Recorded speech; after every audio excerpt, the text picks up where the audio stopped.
Hey, Iske, kan je dit nog heugen?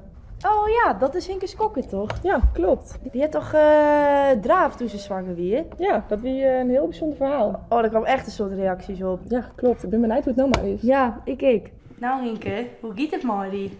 Ja, het gaat wel goed. Ja? Ja, En mooi de baby, mooi Fenna. ja mijn Fenna gaat het helemaal goed. Ze doet alles precies volgens het boekje. En ze groeit goed en ze is vrolijk. Ja. Hinke Skokker draaft in september 30 kilometer. Zij is dan 8 maanden zwanger van haar dochter.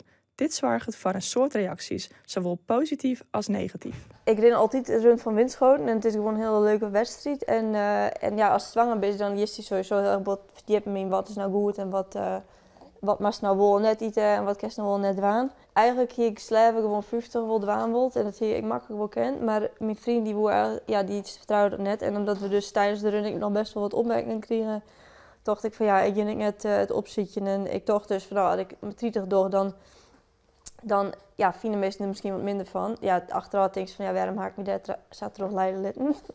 Maar uiteindelijk, ja, ik denk dat het wel goed uitpakt is. Want ik bedoel, ik wist van mezelf dat het geen kweek was. Ik bedoel, als ik denk dat het überhaupt net goed was, toen ik het net hien.